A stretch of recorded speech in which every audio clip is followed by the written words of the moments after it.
Blog শুরু হচ্ছে শ্বশুরবাড়ি থেকে। কালকে ব্লগ শুরু হয়েছিল বাপের বাড়ি থেকে, আজকে শ্বশুরবাড়ি থেকে। এবার কন্টিনিউ শ্বশুরবাড়ির ব্লগ আসতে থাকবে। এখন 10:30 প্রায় বাজে যায়, সবাই জাস্ট ঘুম থেকে উঠলাম, উঠে ভিডিওটা এডিট করে আপলোডে বসিয়ে দিয়েছি। তো এবার কাজটা শুরু করবো। চলো সারাদিন আমি কী করি আমার সাথে দেখি। গুড মর্নিং বলে দাও সবাইকে, বলো সবাই কেমন আছো?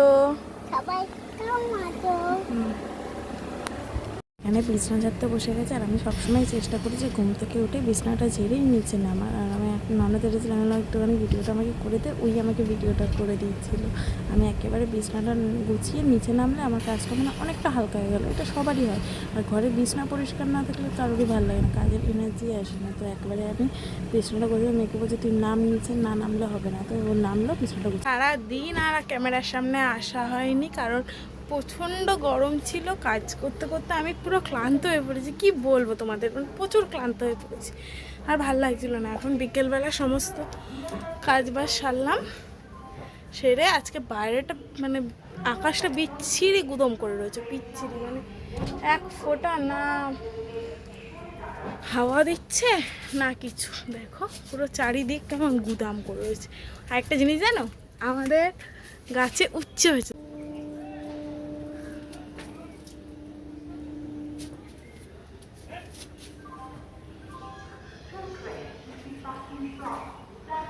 দেখেছো আমাদের উচ্ছে গাছে উচ্ছে হয়েছে। থাকে না জানো তো, বেশি বড় হলে সাইজটা একটু বড় হয়ে গেলে গাছগুলো মানে উচ্ছেগুলো পোকা ধরে যায়। এই যে আমার মেয়ে এখন খেলছে, আমি বললাম কি শোনাই একটুখানি খেল, এতক্ষণ তো মানে আজকে শ্বশুর শাশুড়ি কেউ নেই, ওনারা আজকে বৃহস্পতিবার তো, তাই আমার মেজো কাকা শ্বশুরের বাড়িতে গেছে আজকে। ওই যেহেতু ওনারা বৈষ্ণব, তাই ওনাদের প্রত্যেক বৃহস্পতিবার পরিষেবা বসে, মানে কীর্তন হয় ওখানে, সেখানে গেছে।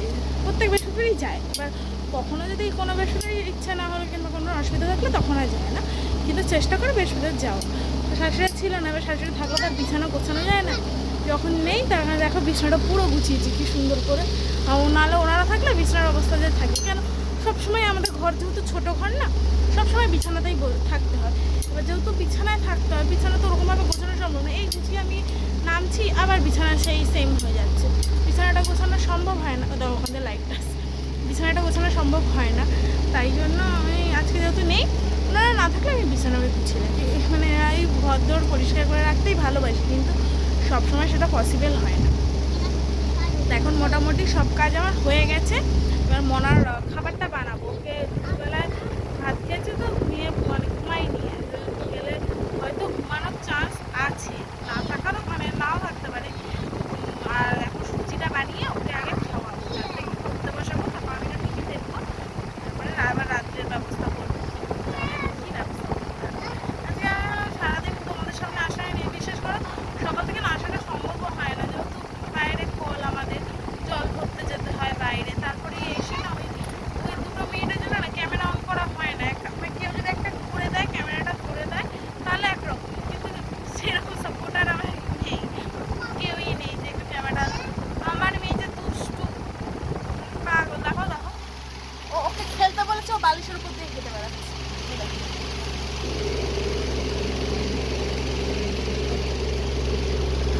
দেখেছো, ওর জন্য তো আরোই ঘরদোর পরিষ্কার করে রাখতে চায়, তাই। আর সকালে হচ্ছে ও হেঁটে বদমাইশি করে, খালি ওর পিছনে চেঁচিয়ে চেঁচিয়ে আমার মানে গলা আমার শেষ। চলো ওনার খাবারটা এতক্ষণ কথা বলতে পেরে আমারও বেশ ভালো লাগছে, কেন তোমাদের সাথে কথা বলবো তো কার সাথে কথা বলবো। আর সত্যি কথা বলতে আমার ভালোও লাগে না ভয়েস দিতে, জানো, কিন্তু কিছু করার নেই, ভয়েস দিতেই হবে, এরকম সবসময় তো করতে পারা যায় না। যাই আগে মনার খাবারটা বানাই, চলো। তো এখন মেয়ের পড়াশোনা চলছে, চোখে জল, মার খেয়েছে। ওকে বলছি এ লিখতে, ও লিখবে না, তাই মার খেয়েছে, তাই জন্য চোখে জল। কার্য যখনই আমার মতের বিরোধ হবে তখন আমারটা এই যে হয়েই গেছে, যে বই খাতা সব রয়েছে এখানে, প্রায় হয়েই গেছে। এখন খাওয়াবো। তোমার মুড়ি নেই, মনার খাওয়ানো হয়ে গেছে মনাকে, আমি আবার একটু টিফিন করি, মুড়ি খাই। আমার ছোটো ভাগনাও ওখানে মুড়ি খাচ্ছে। আমরা সব আমার বাড়িতে মুড়ি ভর্তি থাকে। এখন শেষ অবশ্য, এটা শেষের দিকে। আর দুটো ড্রামে দেখো, দুটো ড্রাম, তাই না শোনাই? কি দিয়ে খাবো বলো তো? মিষ্টি দিয়ে।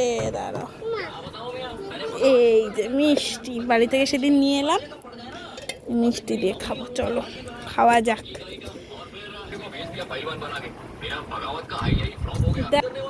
কেন বাচ্চা কাচ্চা মার খাবে না? সবে মুড়িটা আমি এনে এখানে রাখলাম, দেখো তোমাদের সামনেই তো ঢাললাম। তোমরাই বলো যে একে মারা উচিত কি উচিত না? কার সহ্য হয় এই জিনিসগুলো বলো? একটু আগে দেখো বিছনা পুরো ভেজা, এক বোতল জল বিছনার মধ্যে ঢেলে দিল। এখন মুড়িটা সবে রেখে মিষ্টির ডিব্বাটা আনতে গেলাম ওই ফ্রিজ থেকে, ফ্রিজের উপর থেকে এনে রাখলাম, ব্যাস তার মধ্যে শেষ। বলো কি করবো এবার ওকে আমি? রান্নাঘরে চলে এসেছি রান্না করার জন্য। এখন ডিম ভাজছি, কড়াইতে ডিম ভাজছি। আর আমার মেয়ে ঘুমিয়ে পড়েছে, উঠবে আদৌ উঠবে কিনা জানি না, রাত্রে খাওয়া পুরো চটপাট করে দিল। আমি এখন ডিম ভাজছি, তারা তোমাদের দেখাচ্ছি। এই যে ডিম ভাজছি এখানে, আমার বরের। এই যে একটা ডিম গুলিয়ে রেখেছি, আর দুটো ডিম রয়েছে এখানে, পেঁয়াজ কাটা রয়েছে সব। ডিম ভাজাটা হলে একটা একটা করে ডিম ভাজবো। চলো ডিমটা ভেজে নিই, তারপর একটু ডাল রয়েছে, ডালটা গরম করবো। আর রাত্রে আমাদের ভাত রয়েছে, ভাত খেতে হবে। আর তোমাদের বললাম এই শাশুড়িরা গেছে কাকা শ্বশুরের বাড়িতে, ওখানে রাত্রেবেলা একবার ডিনারটা করেই আসবে। তো আগের কাজবাজ সারি, অনেক কাজ রয়েছে। আমি আজকে তোমার শুয়ে কাটিয়েছি, বিকেলে টিফিন করে শুয়েই কাটিয়েছি। ইচ্ছেই করছিল না কাজ করতে, কী জানি বাড়ি থেকে আসার পর কাজের এনার্জি নেই আমার, ভালোই লাগছে না। তো এখন সব কাজবাজ করতে হবে, বাসন রয়েছে বাথরুমে কতগুলো, ঘরটা ঝাঁট দিয়ে বিছনা করবো সব একবারে করে। বরের আজকে আসতে রাত হবে, দেখি কখন আসে, তাহলে মেয়েকে তুলে সে বুঝে খাওয়াবো। আর যদি তাড়াতাড়ি চলে আসে তাহলে একসাথে খেয়ে নেবো। তো চলো তাড়াতাড়ি কাজবাজগুলো সেরে নিই। সমস্ত কাজবাজ সেরে এসে বসলাম, একটুখানি বসলাম বলতে কি এই যে মেয়ে দেখতে পাচ্ছি, মেয়ে আসলে আলোটা উল্টো দিকে তো আচ্ছা লাগছে, পেছনটা কালো কালো লাগছে। তো মেয়েকে এখন তুলবো, তুলে খাওয়াবো। জানি না উঠবে কি না, হয়তো ও না ঘুমিয়ে পড়লে একবার উঠতে চায় না। দুপুরে আজকে একটুখানি, খুব বেশি হলে 15 থেকে 20 মিনিট ঘুমিয়েছি, তারপরে উঠে গেছে। ওই জন্য আর তাড়াতাড়ি ঘুমিয়ে পড়লো না, আর তাড়াতাড়ি ঘুমায় নাও। আর আমার বর এখনও আসেনি, এবার ফোন করবো আর মেয়েকে তুলে খাওয়ানোর চেষ্টা করবো। ডিমের মারমেট করেছি ওই জন্য, আর ভাত রয়েছে, ওই দিয়ে ওর হয়ে যায়, ওর আর কিছু লাগে না। তো আজকের মতো ভিডিওটা এখানেই শেষ করছি, অনেক রাত হয়ে গেছে, প্রায় 11টা 10-15 হয়ে গেছে। হ্যাঁ, আজকের মতো এখানে ভিডিওটা শেষ করলাম, আবার কালকে দেখা হবে, টাটা।